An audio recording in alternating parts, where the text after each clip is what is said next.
You're listening to Weekends with Peter Fegan on Brisbane's 4BC. 133 882 is the open line number if you would like to have your say this morning. In that breaking news a little bit earlier, I've just revealed that One Nation is being threatened by Robert Irwin over a cartoon they put up. Let's listen to the cartoon. Chelsea's got it here. Let's play it.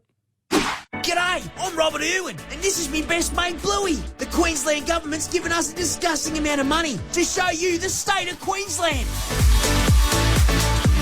Check this out, we got some of the best beaches in the world, right here in the state of Queensland. Isn't that right, Blue? Oi, you dog! What are you doing on my land? Oh, g'day, man. We're just showing everybody this glorious beach. Get off! This is native title. We've got exclusive use. No white fellas. Oh, no, Bluey. Racial division. But don't worry about that, because we've got some of the funnest theme parks right here in the state of Queensland. Check this out. Oh, this must be the line for Warner Brothers Movie World. No, this is a rental inspection for a one-bedder in Rockhampton. My mistake, Bluey. Wait till you see the Great Barrier Reef or this beautiful, pristine rainforest here in Cholumbin. You know, some people think they're eyesores, but I think they're pretty cool, eh, Blue? Oh, crikey. Look over there. That's a cassowary. And a wedge-tailed... So there you have it. It goes for a little bit longer. We'll play it. We've got to get to the news soon. We'll play it a little bit later. But interestingly, the boards has lit up this morning, and James Ashby is one of the callers who listens to us. Obviously, James Ashby, who represents One Nation, and is also very close to Pauline Hanson, and he joins me on the line now. James, good morning.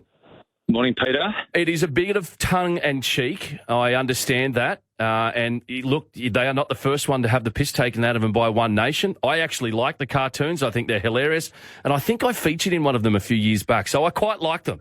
It is a bit of tongue and cheek, but the Irwins don't like it.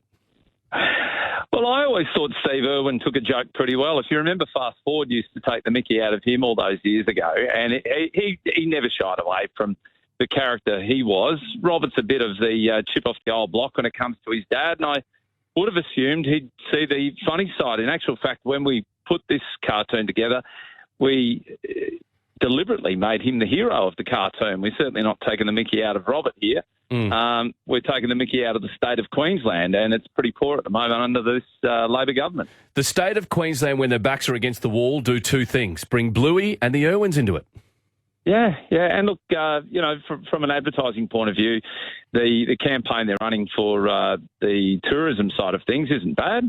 We just thought we would take the other side and really show how bad the state of our roads are in, how the state of our hospital system is so poor.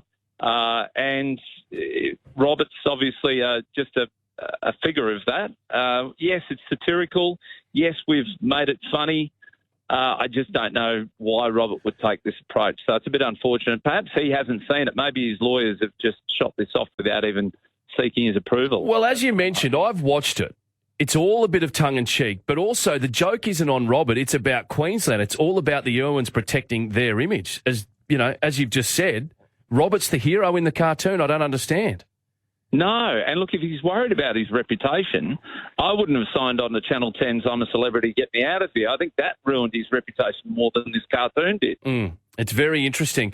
The big question I want to ask you, though, to you and to Pauline, will you be removing the video as the legal letter suggests? No, Peter. I've had instruction this morning from our lawyers, which is Sue Chrysanthou, that there is no defamation. However, Robert's forced us into a situation where now we've got to prepare for what I think will probably be a costly legal challenge. And, it costs enough. It costs us about $500,000 a year to produce these cartoons.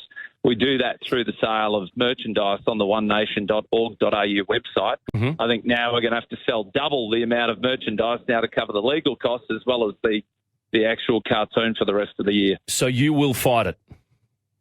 Most definitely. I don't see any defamation here, and neither do our lawyers. So I think, if anything, Robert should probably consider backing down early because we've brought in the best there is in the country to defend us. So that's a threat? And, well, no, it's not a threat. I think the threats come from their side. We just see the humorous, satirical side of this, and we'll stick to our guns as well. So to wrap it up, you won't be doing it. He'll be backing. You're saying to him to back down. You won't be removing the cartoon, and it's game on. Our legal advice is to leave it up. Okay. Can you do me a favour? Sure. When you do another cartoon about this, can you depict me in it? I think I was in one a few years ago. I've got to go back. I'll make sure we see the softer side of Peter Fegan, mate.